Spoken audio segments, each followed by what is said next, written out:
Let's look at the courtship. What a turnaround from 8 to 10 years ago. If you look at the way conservatives wooed George W. Bush after he won re-election as Texas governor in 1998, few would have anticipated the ugly divorce to come. His record as governor had been impressive. In his bid for a second term, he gathered broad support from Democrats, including the Democratic lieutenant governor, and on Election Day carried 239 of Texas's 254 counties. He also appealed to Hispanics, winning almost 50% of the Hispanic vote in Texas. Conservatives observe that all of Bill Clinton's trips to Texas to support the Democratic challenger came to naught. So given Bush's father, his record as governor, his appeal to conservatives, Bush quickly became a serious contender for the White House. I personally witnessed this when I was working for Governor John Engler. Governor Engler at that time was head of the Republican Governors Association, and he went out on a mission to get all of the Republican governors behind one candidate in 2000, George W. Bush, so that they could beat Al Gore. Now let's look at the marriage. During the campaign, Governor Bush styled himself a compassionate conservative. The marriage between Bush and movement conservatives occurred in August 2000 at the nominating convention in Philadelphia. His acceptance struck Burkean chords pleasing to conservative ears. The Palace Guard at National Review reported that on the major issues, Bush was impeccably conservative.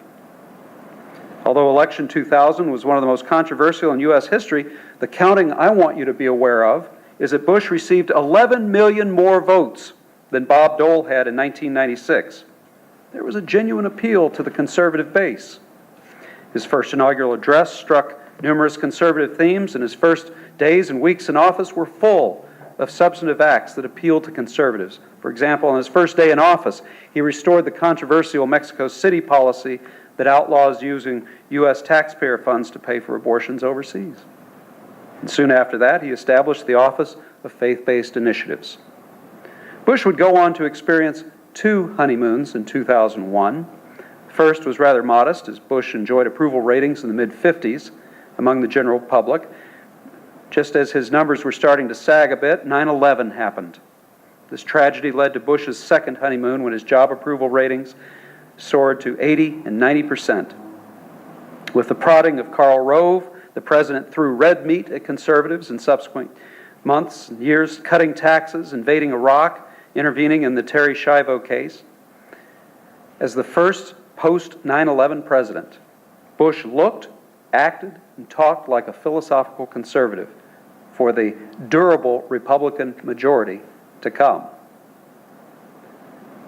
And yet there was an end to the honeymoon.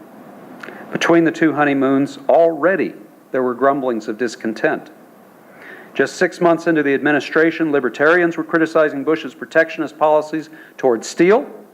Small government conservatives were criticizing ongoing agricultural subsidies. And cultural conservatives and national security conservatives were criticizing immigration policy.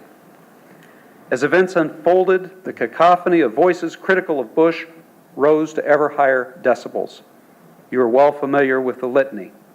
Protests against the further federalization of education and No Child Left Behind, against the huge expansion of Medicare, against the misuse of intelligence in a fool's errand for WMD, against the prosecution of the war in Iraq, against parts of the Patriot Act, against the bungled response to Hurricane Katrina, against the attempt to nominate Harriet Miers, against the vice president whose chief of staff acted above the law. As you know, the list goes on and on. As events unfolded, major conservative responses took shape against the president. I only have time to look at 3 of them. Let's look at the divorce by fiscal conservatives. One of the earliest, most vociferous criticisms leveled against Bush came from fiscal conservatives such as George Will, Dick Armey, Grover Norquist, Steve Moore. Their standard bearer, however, could have been Bruce Bartlett. Bartlett is an economist with impeccable conservative credentials. He's an early supply sider, for example. In fact, he worked for Ron Paul when he was a congressman back in the 1970s. And then he joined the Reagan administration in its first year and helped craft those famous tax cuts of 1981. Also, during that first year of Reagan's presidency, he authored a book called Reaganomics, one of the Wall Street Journal's best business books of the year. Now fast forward 2 decades. Although he denies it now, Bartlett had high hopes for George W. Bush back in 2001, and in fact, he helped craft Bush's early tax cuts. But when the 43rd president tried to woo moderates by adopting parts of the liberal agenda, Bartlett essentially quit the White House. And moreover, in 2005, he lost his job at a free market think tank for openly criticizing Bush. With some spare time on his hands, he penned a polemic published by Doubleday called Imposter: How George W. Bush Bankrupted America and Betrayed the Reagan Legacy. And chapter 1 starts with these words: I know conservatives, and George W. Bush is no conservative. What angered Bartlett was Bush's willingness to expand rather than contract Great Society programs, and Exhibit A, of course, was the Medicare prescription benefit that the President rammed through Congress in November 2003. LBJ could not have been prouder.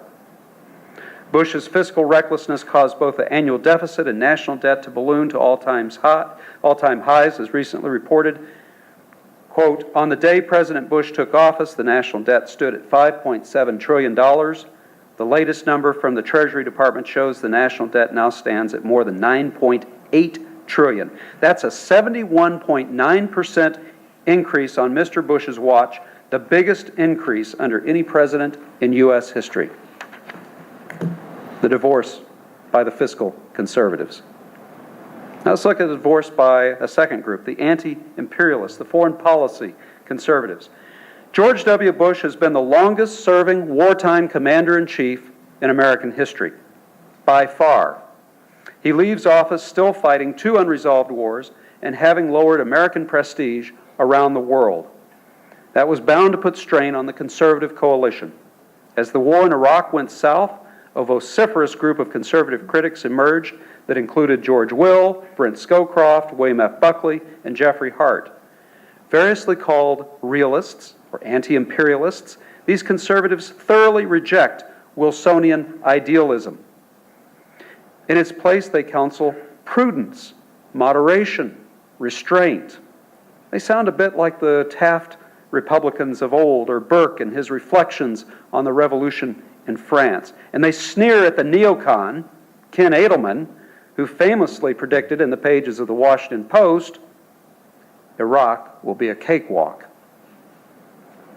One of the standard bearers of the anti-imperialists is Andrew Bacevich. A self-described Catholic conservative, Bacevich is a West Point graduate, a colonel in the Army, a Princeton PhD, a professor of international relations at Boston U, and a grieving dad. He grieves because his 27-year-old son, his namesake, was killed by an improvised explosive device in Salah ad-Din province in Iraq. Bacevich's books are hard-hitting critiques of neoconservative foreign policy. The titles are revealing. In 2002, he came out with American Empire, The Realities and Consequences of U.S. Diplomacy.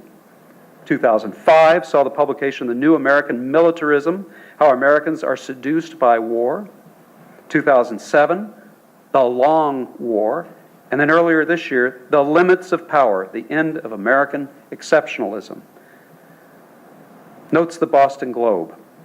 Bacevich has been a persistent vocal critic of the U.S. occupation of Iraq, calling the conflict a catastrophic failure. This from a military man, remember, a West Point grad, a self-described conservative, cultural and Catholic conservative. In March 2007, he described George W. Bush's endorsement of such preventive wars as immoral, illicit, and imprudent.